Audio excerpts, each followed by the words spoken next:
Tonight on The Real Hustle, Alex, Jess and Paul are back for a brand new series of cons and scams. Fame costs, and we reveal how this lot paid a high price at a bogus audition. Imagine all your personal possessions gone. We uncover how checking in can clean you out. I'm not really that gullible of a person, to be honest with you. I normally catch on to things really quick, but had me this time, definitely. And it's daylight robbery for this man. I'm right off, 200 quid, that's a good couple of days' money, do you know what I mean? This is The Real Hustle.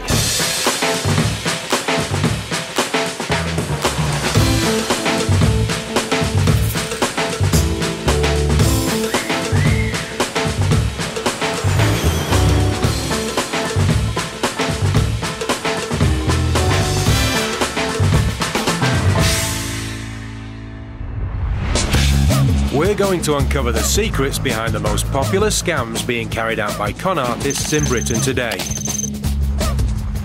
Our real hustlers are Alex, a confidence trickster, Jess, a sexy swindler, and Paul, the scam artist. They've been travelling the UK to demonstrate to our hidden cameras exactly how the cons work. All the people in this show have been hustled for real, and after being given their money back, they agreed that the footage could be shown so you could avoid being ripped off by the same scams.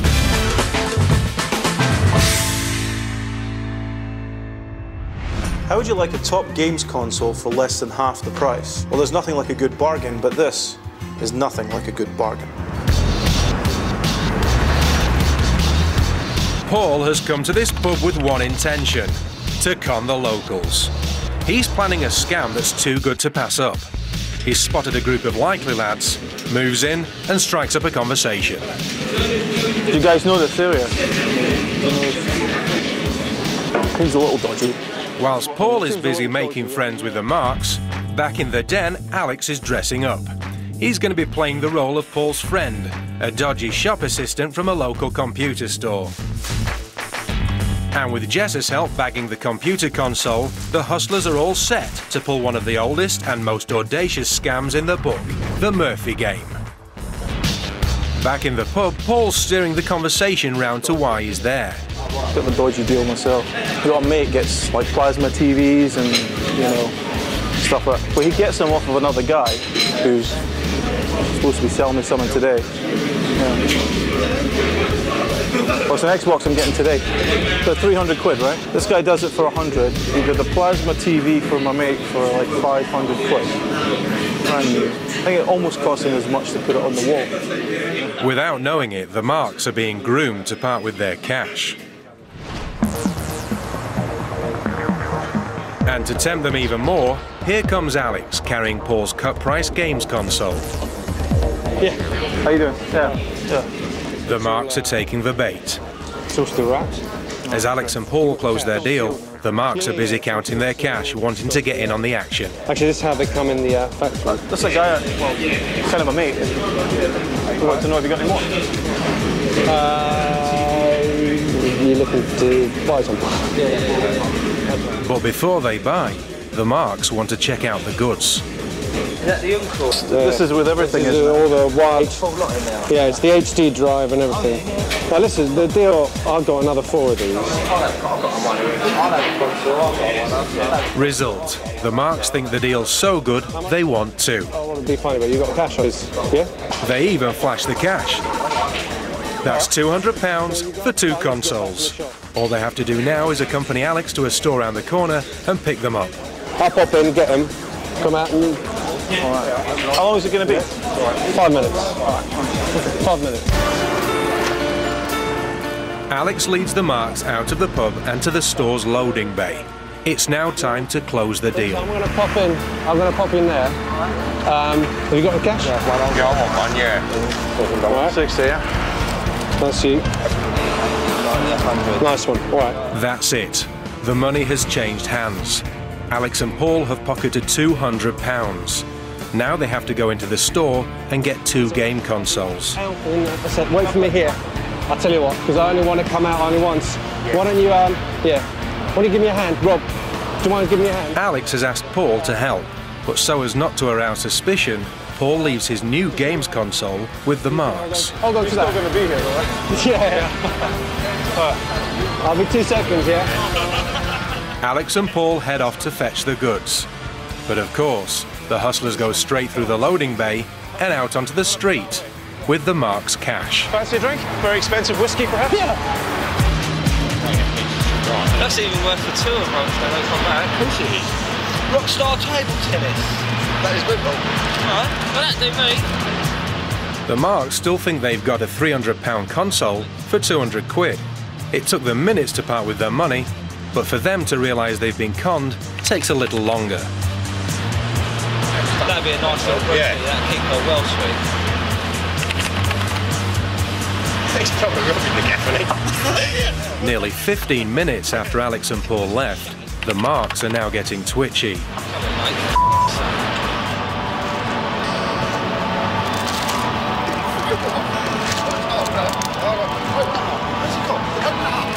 Come on, mate. Is it heavy? What's that?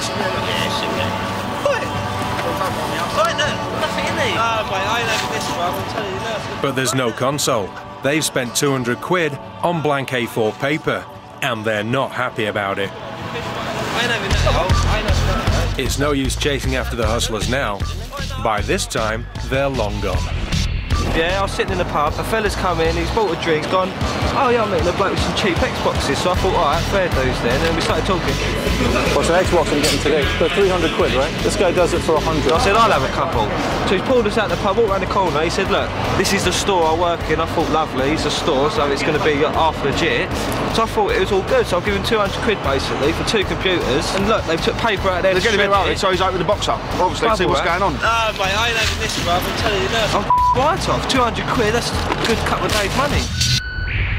If someone's offering you something for this heavily discounted price, it's either because it's stolen, and if you then buy it from them, you're committing an offence of handling stolen goods, or if it's not stolen, it's faulty, it's damaged, or more often than not, it's an empty box with some rocks or bottles of water in. You know, the other thing about this particular scam is that, remember, bargains rarely come looking for you unless there's a catch. Everyone's used to using their credit cards nowadays, but hustlers are still experts at catching their victims off guard. If you're not careful, you can end up paying a much higher price than intended.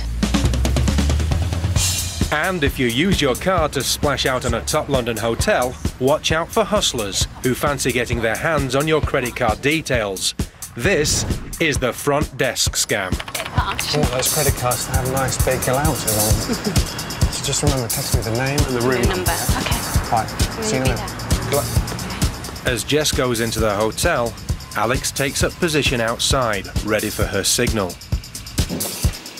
Hi, do you mind if I just sit down and wait for my friend? No, that's fine, sure, go on. Cheers. Claiming she's here to meet a friend, Jess takes a seat in the lobby, within earshot of the reception desk. Outside, Alex kills time, and it's not long until a couple arrive to book in. Jess has her target. As the couple check their reservation, Jess continues to wait for her friend, but in reality, is eavesdropping every word. If I could just take a swipe of your credit card. They don't reveal their credit card number out loud, but the receptionist does confirm their name. Thank you, Mr. Noof. And their room number. Mr. Noof, your room number is 209. That's all Jess needs. Just here, so if you take a second floor, and it's just going to be on your right. Time for the next stage. As the guests head to their room, Jess approaches the reception desk. I'll be waiting here all day by the looks of it. Would you be able to book me a taxi for Bond Street, please? Yeah, sure, no problem. Okay, if I just go through there. Okay, yeah, as soon as possible. Sure. That's great, thank you. As the receptionist calls a taxi, Jess goes into the lounge where she texts the name and the room number to Alex. This is his cue. He puts on his fake taxi driver ID and heads into the hotel for the final phase of the con. They've got a cab for Bond Street? Yeah? Do you mind if I use your phone? I've got my mobile's just tied. I just need to let them know that I've got a passenger on board. Just gonna let the miss know that the car is here. Oh, thanks very much, love. Cheers. Yeah. Jess's ruse of asking the receptionist to call a taxi has worked, and she leaves her post to find Jess. Just to let you know that the car is waiting for you. Oh, thank you. Listen, I booked it to go to Bond Street, but... Now she's got the receptionist away from the front desk. Jess has to keep her talking so that Alex is left alone to check a few details with the new guests in room 209. Hello? Oh, hello there. This is Ian calling from the front desk. Yeah, we seem to have a little bit of a problem when we swiped your card. I think our machine's playing up. I have problems with the chip on that card. Oh, it could be that then. Yeah. It was asking me to enter it manually, so do you have your card with you? Yeah, I've got it here. Brilliant. What is it that you need? If I could just have the long number running. Okay, so... Whilst the Mark is happily handing over all his card details, Jess must keep the receptionist talking in the lounge, Marble Arch, more West London, all that. giving Alex all the time he needs on the front desk phone. And the 3-digit number on the back where the signature is? 9. Great. Okay, can I just ask when we'll be clearing up the bill? I think you settle up the bill when you leave tomorrow morning. That's usually how we do it. Well, that's great. Thank you. Okay, great. Cheers. Bye-bye. It's not actually the best one, to be honest. Alex now has enough information to go on a spending spree on the guest's card. But first, he has to collect Jess. Okay. You delayed for the cab? Yes. Yeah, I'm ready for you if you're You know, I'll ask him, he probably knows. Yeah, sure. Thanks for that. No problem. Cheers, love. And for a getaway car, the taxi the receptionist ordered for Jess is already here, and our hustlers hop straight in. Got all the numbers. Good. You sound quite rich. Thank you very much.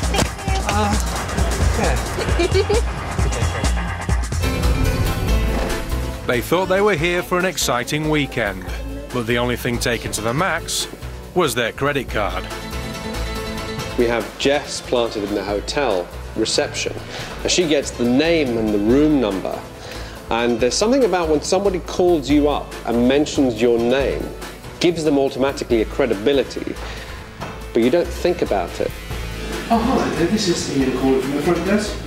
Got a phone call asking for my card details off a guy from reception. I think your machine's playing up. And then ended up handing over all my numbers. And the 3-digit number on the back where the signature is? Yeah, just gave all the card details, gave all the numbers, and gave the security number on the back as well.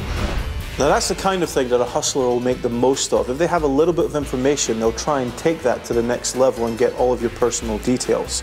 So whenever anybody calls you and asks for personal information like credit card details or national insurance numbers, or in fact anything that you wouldn't want a con man to know, refuse to give it to them. I'm not really that gullible of a person, to be honest with you. I normally catch on to things really quick, but had me this time, definitely. Never hand out any information that you don't want someone like us to know.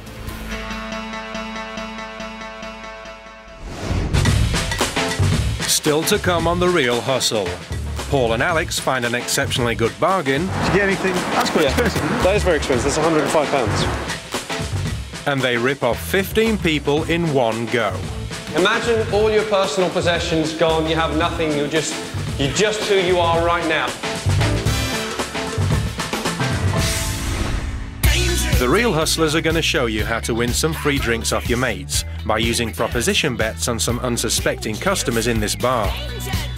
The proposition bet suckers you in as it's a bet on an event or outcome that you believe can only go one way. And it always does go one way, the hustler's way. So watch and learn. Jess has met this bunch of lads in the bar, but what they don't realise is that Jess is about to sting them for a round of free drinks. Stuff like that. I heard that women have a better sense of balance than boys. Do you agree with that? You don't agree? You don't agree? That's so rude. Why not? Because they just don't. Because men are better at women most things. I'm joking. That's Oh, no, it's till you said it now. In that case, I've got something to show you. If I take my driving licence, it's normal, there's nothing wrong with it, and place it on the end of this cup like that. How many 10-pence pieces do you think you can balance on the end before it topples over? one. One? What do you think? None. None? Three? You think three? On here. All right then. I'll tell you what, well this one's for you. However many coins you can balance on here, I bet you a round of drinks that I can balance more. So if you get three, I bet I can do four. You get one, I bet I can do two. So you can't do any, but I can get one. Okay? Well, we'll shake on it first though, a round of drinks, yeah? There you go. So you do 10-pence pieces, you've got a few there. I've got confidence in you. So I have to balance them on the end? Yeah. And I can't balance ones on the middle? No. and you can't touch anything. 3. No, you can't be over the rim of the glass, it has to be on the end. Oh, you couldn't even get 1. Can you get 1? There you go, 3. Okay, well, I'm going to show you then. All I need to get is 1, and then I believe you owe me a round of drinks. Oh, here we go.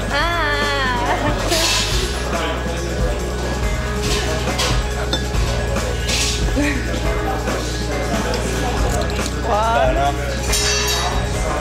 2, 3,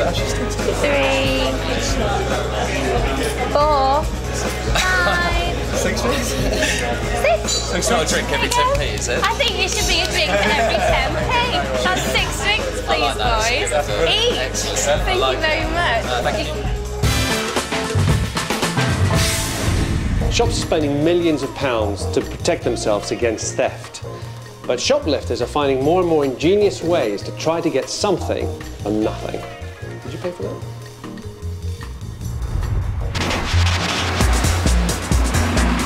It's sales time. Prices have been slashed and then cut again. But they're still too expensive for our hustlers. They're after the best bargain they can get. Absolutely free. But watchful security staff are on the lookout for shoplifters, who will be prosecuted. This next scam is one that's becoming increasingly common on the high street. It's known as the White House scam. Hurry up, will you? Yeah. It's cold though. So how are the hustlers going to get away with this one? Leaving Paul outside, Alex starts off casually browsing the shelves of a busy department store. Getting into character, he pretends to call his imaginary wife to make sure he's buying the right things. $69.99? Yeah? So I get them? As Alex won't be paying, he goes straight for the most expensive items he can find. I'll get these and some pots. Nearly £70 for a set of top-quality kitchen knives, but his wife wants more. Casserole. Okay. I'll call you back. And that's over £100 for a casserole dish. Completely satisfied with this purchase, he heads to the till. It's £164. The bill comes to £164.49. Alex pays in cash. So far, it's all completely above board. He's paid for everything. Outside the store, Alex shows Paul his lovely new kitchenware. Okay. Did you get anything? That's quite expensive, isn't it? That is very expensive. That's £105.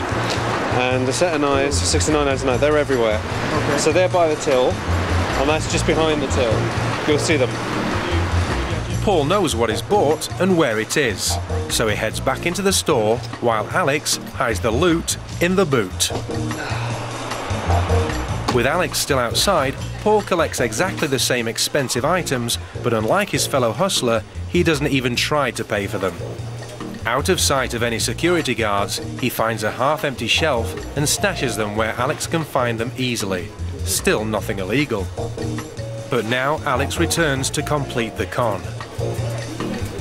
He collects the goods and heads back to the same cashier with bad news from his imaginary wife. Sorry, I just went outside. My wife has gone to Argos and bought everything. Yeah? So I need to get a refund. No problem. I've got the receipt in my pocket. And I just...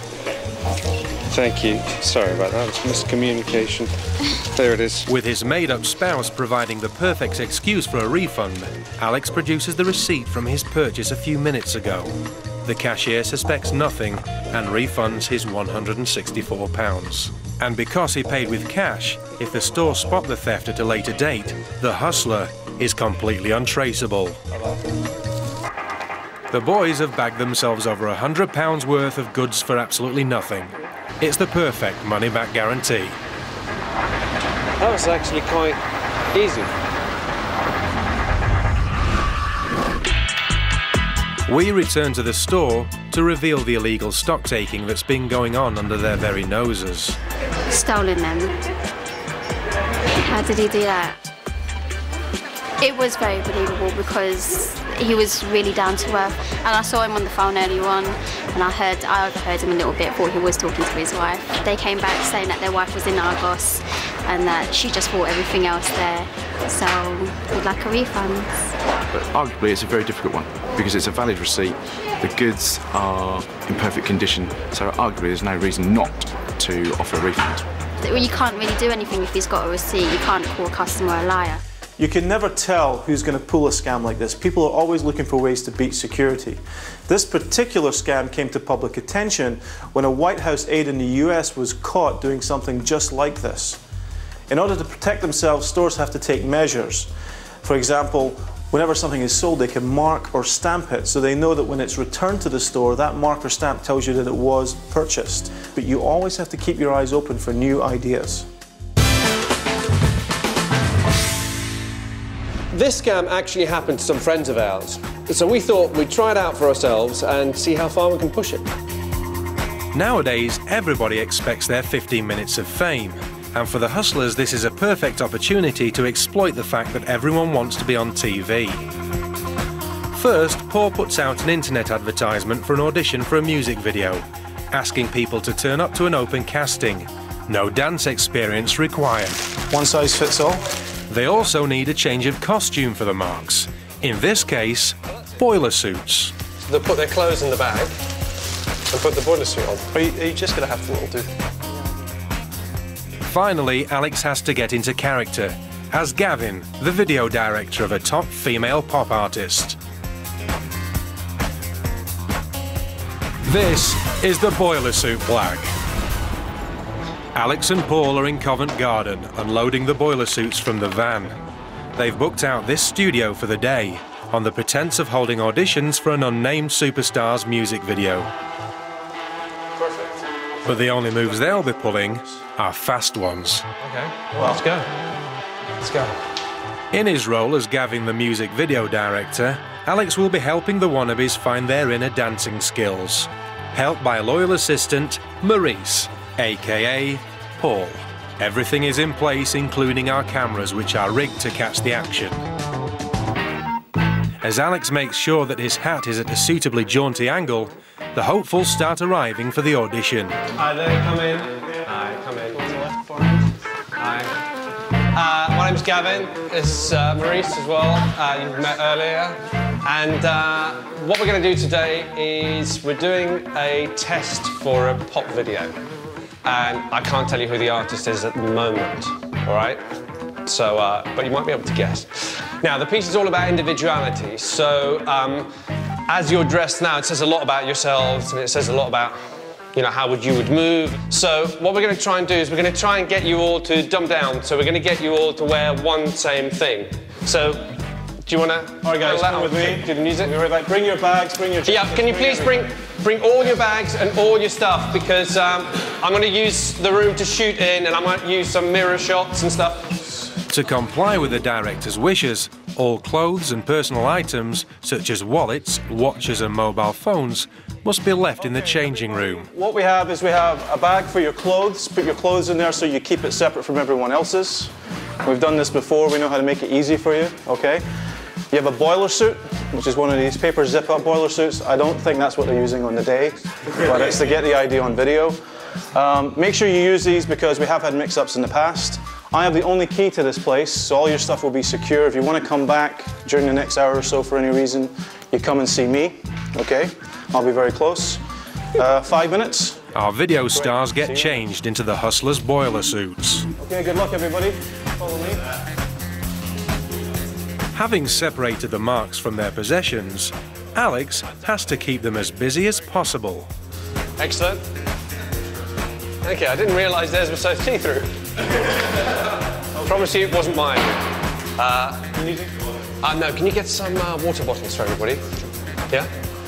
Okay, guys, so I'll tell you what, the one thing I want to try and do first is to let's all loosen up just a little bit. As the marks loosen up, Paul slips back into the changing room. Imagine all your personal possessions gone, you have nothing, you're just who you are right now. In a few minutes, they won't have to imagine. It'll be a reality. Paul's helping himself to the contents of the clothes rails. Side to side. Okay? I don't want you all walking the same direction like sheep. In the corner, empty yourself of everything and just listen to the track. So I'm going to turn it up a little bit. A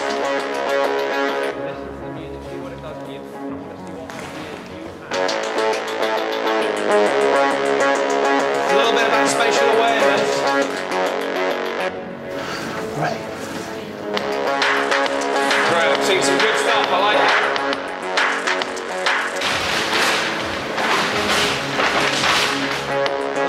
Go. Whilst Alex workshops with the group, Paul has bagged up all their belongings. Now he must give Alex a plausible excuse to leave the dance studio without arousing suspicion. Yep. She's here. Sorry? She's here. She's here? Now. Now? I thought she was in LA doing a gig. Okay. All right, guys. So, I know we're drastically underprepared. We've got some good stuff on tape. She's kicking off. Okay, I'm coming. We might have to show somebody some of the things. What I'm going to do is I'm going to put the track on one more time. So I'm going to be back in 2 seconds. The arrival of the mysterious she means Gavin, the director, has to go. Leaving the marks to practice their moves, Alex and Paul make a sharp exit with all their stuff.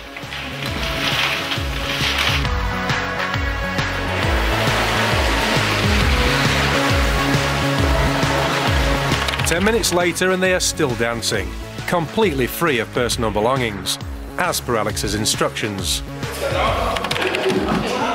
15 minutes later, the marks start to get restless. A couple of them go to investigate.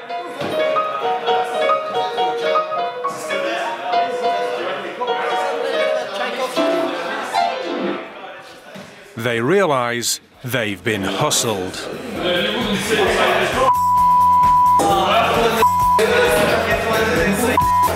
Instead of finding fame, all they are left with is the boiler suits they're standing in.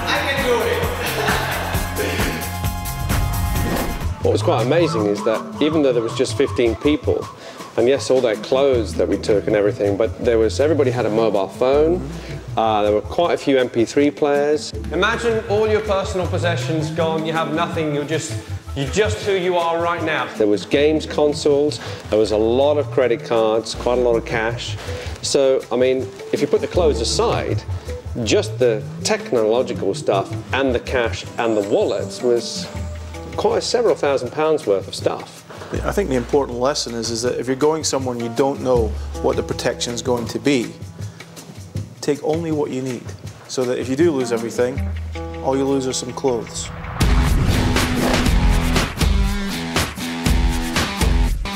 Beware of what people show you and tell you. And remember, if it seems too good to be true, it probably is.